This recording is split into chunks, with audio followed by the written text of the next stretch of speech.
Hi and welcome to the vlog. This is the follow-up, the first follow-up to the Trent Disaster one. So if you haven't already seen that one, it's probably best to watch that one first, because this one will make more sense after watching that. But to recap, we broke down on the River Trent whilst trying to rescue another boat that had broken down. And at the end of the last video, we made it to the relative safety of the visitors pontoon at Torksey Lock. So we were quite fortunate that at Torksey Lock there is a pub, the White Swan. So the four of us went there to calm our nerves a little bit and have a few drinks and to recall the events of the day. And we also arranged to have two engineers come out to take a look at each boat. So for us, we had River Canal Rescue. They were coming to see Maggie May to check the engine out for us, and Fawn Marina were coming out to check out Titus's gearbox. So the next morning, Kerry arrives from RCR, and he asked us lots of questions about the circumstances surrounding the failure of our engine, any sort of noises and banging or what we heard. Then after taking all that in, he had an examination of our engine.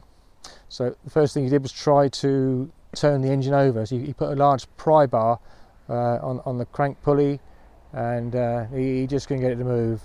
He tried 3 or 4 times, it wasn't going anywhere. He looked at another few possibilities, but in the end he reluctantly diagnosed that our engine had seized.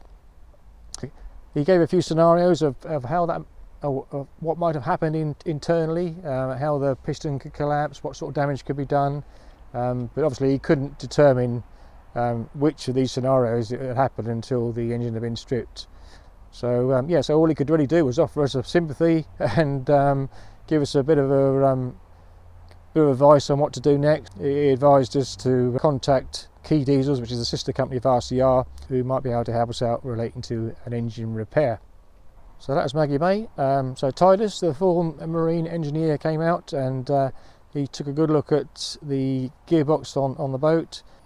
His original diagnosis was that it was either contaminated oil or broken clutch plates that had made the gearbox lose its drive. So he was saying that the cheapest option and the quickest option would be to change the oil to see if that made any difference. So that's what he did. He took the old oil out, and when it came out, it was pretty black and it had a burnt smell about it.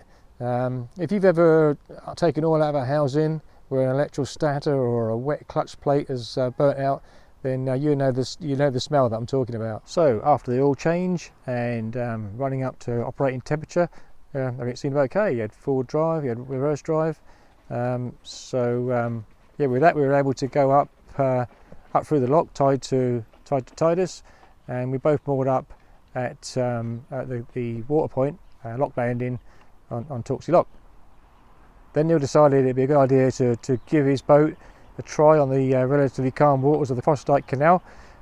So we went down, or we headed down to Saxelby, but we only got about 2 kilometres, and he had the same problem again. It started to lose forward drive, so we promptly turned round and headed very slowly again back to Torksey Lock, and we moored up in front of Maggie May. But on the way back, Neil did phone Fawn Marina and arranged for an engineer to come out on Monday with a new gearbox to be fitted. So come Monday, the guy from Fawn Marina came out with a new gearbox, and he properly fitted it with some fresh oil and run it up, and it all seemed good. It was going pretty well.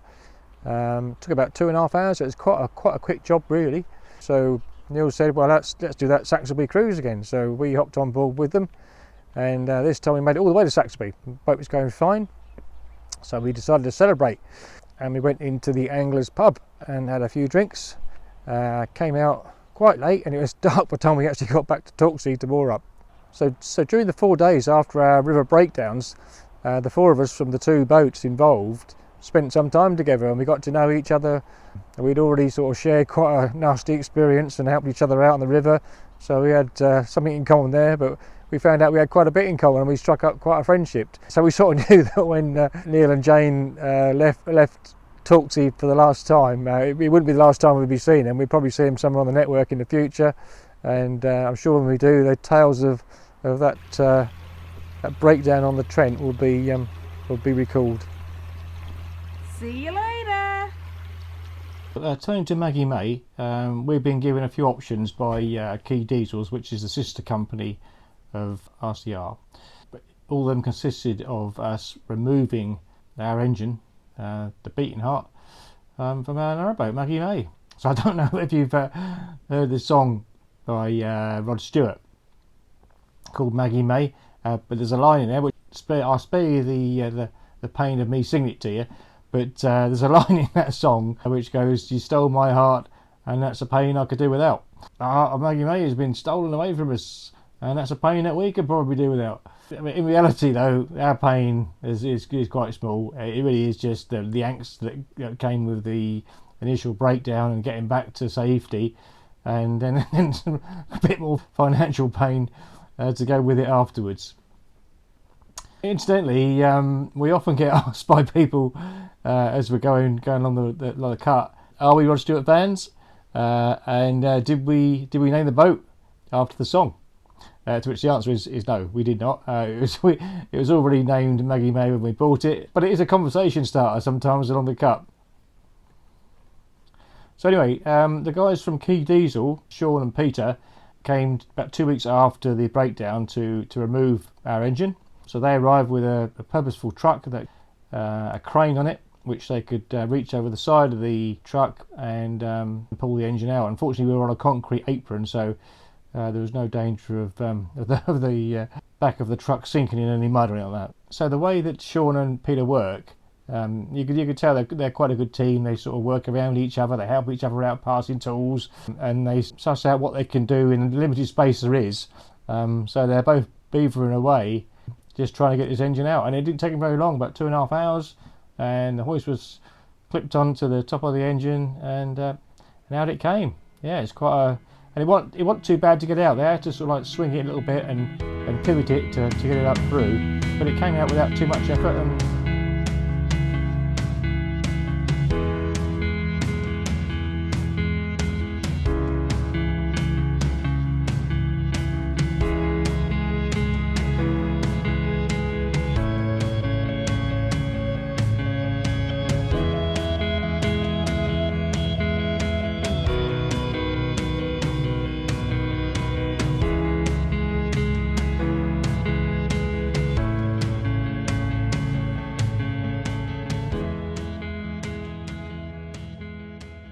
And there it was, going up onto the truck, and then it was tied on, and that was it. There was our engine gone. So once the engine was out, it was an ideal opportunity for me to descale and to derust, degrease, and give the engine bay a pretty good overhaul. Yeah, so I cleaned everything up, did a bit of tidying of some wiring, then I gave it 3 coats of some bilge paint. It is described as light grey, but it really looks more white than anything. But I think being that colour, it'll enable me to spot things when I drop them down in the engine bay, which I often do.